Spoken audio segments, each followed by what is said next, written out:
ઇતિહાસના જીપીએસ અને યુપીએસસીના ખૂબ જ મહત્ત્વના ગુપ્ત યુગ વિશે જાણીએ તો આ વિડીયોમાંથી 100% પ્રશ્ન આવશે મિત્રો, એટલે ધ્યાનથી આખો વિડીયો જોજો.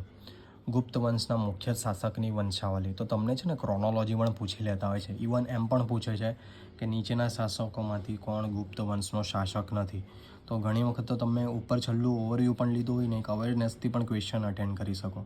તો ચાલો એની વંશાવલી જોઈએ. શ્રીગુપ્ત, જે ગુપ્ત વંશના સ્થાપક. ત્યારબાદ ઘટોત્કચ, ત્યારબાદ ચંદ્રગુપ્ત પ્રથમ, ત્યારબાદ સમુદ્રગુપ્ત, જે ભારતના નેપોલિયન તરીકે જાણીતા છે. ત્યારબાદ ચંદ્રગુપ્ત દ્વિતીય, જે વિક્રમાદિત્ય તરીકે જાણીતા છે. ઘણી વખત વિદ્યાર્થીઓ આમાં કન્ફ્યુઝ થાય છે કે ચંદ્રગુપ્ત પછી તો ચંદ્રગુપ્ત દ્વિતીય જ આવે ને. ના, પણ એમ યાદ રાખજો કે પ્રથમ અને દ્વિતીય વચ્ચે પણ કોઈ છે. તો કોણ છે? સમુદ્રગુપ્ત. ચંદ્રગુપ્ત દ્વિતીય, જે વિક્રમાદિત્ય છે. તેના બાદ જાણીએ તો કુમારગુપ્ત પ્રથમ, મહેન્દ્રાદિત્ય અને નાલંદા વિદ્યાપીઠની સ્થાપના કરનાર. મહેન્દ્રાદિત્ય તરીકે તે કુમારગુપ્ત પ્રથમ જાણીતા, અને પૂછે કે નાલંદા વિદ્યાપીઠની સ્થાપના કયા વંશમાં થયેલી અને કોના દ્વારા થયેલી. તો એક પ્રશ્ન તૈયાર થઈ ગયો તમારા માટે. તો ગુપ્ત વંશના સમયમાં થયું અને કુમારગુપ્ત પ્રથમે કરેલ. ત્યારબાદ છે કુમારગુપ્ત પ્રથમ, પછી સ્કંદગુપ્ત.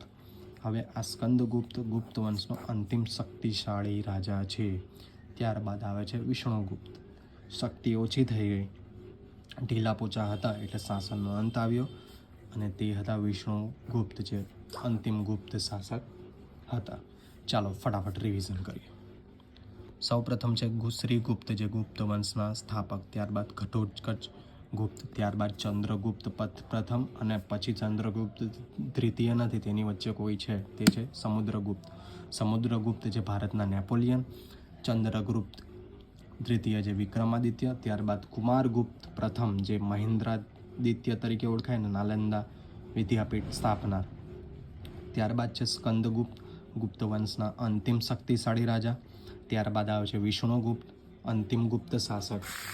હવે ગુપ્ત કાળની વિજ્ઞાન અને ટેકનોલોજીની વાત કરીએ. સાયન્સ એન્ડ ટેકનોલોજી વિષયમાં મિત્રો પહેલો જ ટૉપિક છે કે વિજ્ઞાન અને ટેકનોલોજી.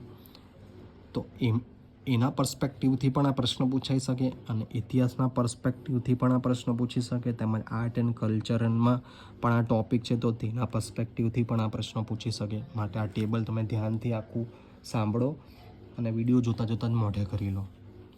ચાલો રચનાકારની વાત કરીએ. આર્યભટ્ટ. તો ભાઈ એના નામ પરથી તો ખબર પડી જાય, આર્યભટ્ટી એમ.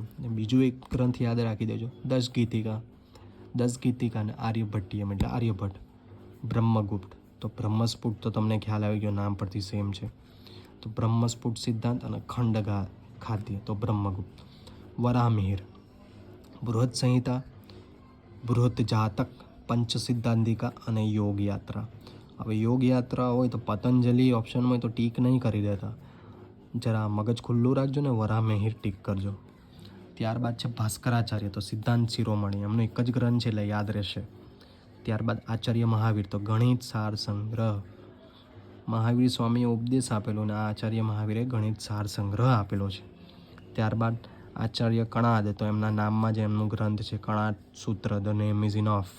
ત્યારબાદ આચાર્ય ચરક, તો એમના નામમાં જ ચરક છે એટલે ચરક સંહિતા. ત્યારબાદ આચાર્ય સુશ્રુત, તો સુશ્રુત સંહિતા. હવે આ તો 3 નામ મુજબ જ છે ગ્રંથ એટલે યાદ રહેવાના જ. ત્યારબાદ મહર્ષિ પતંજલિ, તો પતંજલિ બાબા રામદેવ શું કરે? યોગ, તો યોગ સૂત્ર. ત્યારબાદ નાગાર્જુન, તો રસ રત્નાકર અને આરોગ્ય મંજરી. આરોગ્ય મંજરી અને રસ રત્નાકર, નાગાર્જુન. વાઘભટ્ટ, અષ્ટાંગ સંગ્રહ અને અષ્ટાંગ હૃદય. અષ્ટાંગ આવે તો વાઘભટ્ટને જ યાદ કરી લેવાના આપણે, બરાબર છે. પાલકપ્ય, તો હસ્તાયુર્વેદ. હસતા વેદ લખ્યો હસ્તાયુર્વેદ, તો પાલકપ્ય. શાલિહોત્રી, તો હય આયુર્વેદ, અશ્વભક્ષણ, અશ્વપ્રશંસા, અશ્વશાસ્ત્ર. આમને અશ્વ બહુ ગમતા હતા લાગે. અશ્વપ્રશંસા, અશ્વશાસ્ત્ર, અશ્વભક્ષણ, હય આયુર્વેદ, તો શાલિહોત્રી. ત્યારબાદ છે બ્રાહ્મવ્ય પાંચાલ, પ્રજનન શાસ્ત્ર. બોલો, પ્રજનન શાસ્ત્ર, પ્રેગ્નન્ટ શાસ્ત્ર એટલે બ્રાહ્મર્ય પાંચાલ. ત્યારબાદ ચિકિત્સા સંગ્રહ. જો ચિકિત્સા સંગ્રહ પૂછે તો ચરક કે સુશ્રુત ટીક નહીં કરી આવતા, થોડું ધ્યાન રાખજો ને, ચક્રપાણી દત્ત ટીક મારજો. ત્યારબાદ કામસૂત્ર ગ્રંથ. કામ એટલે સેક્સ, કામસૂત્ર એટલે સેક્સનો ગ્રંથ કોણે લખેલો? વાત્સ્યાયન. ત્યારબાદ મહામુનિ પારાશર, તો તેનો ગ્રંથ વૃક્ષ આયુર્વેદ છે. યંત્ર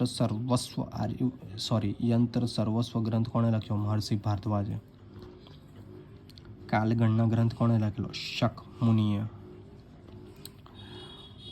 હવે અલગ અલગ વિદ્વાનોનું યોગદાન, બૌદ્ધાયન, અચય સ્તંભ, કાત્યાયન વગેરે, તેમણે કયો ગ્રંથ લખ્યા? તો તેમણે શુલ્વસૂત્ર લખ્યા.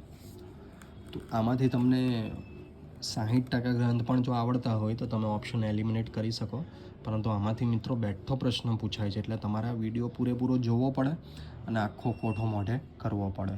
વિડીયો કેવો લાગ્યો કમેન્ટ કરો, લાઈક કરો, જરૂરિયાતમંદ સુધી શેર કરો. 100% આમાંથી પૂછાશે એ મારી ગેરંટી છે. પરીક્ષા પછી તમે જોઈ લેજો. માટે ચેનલને સબસ્ક્રાઈબ કરી દો.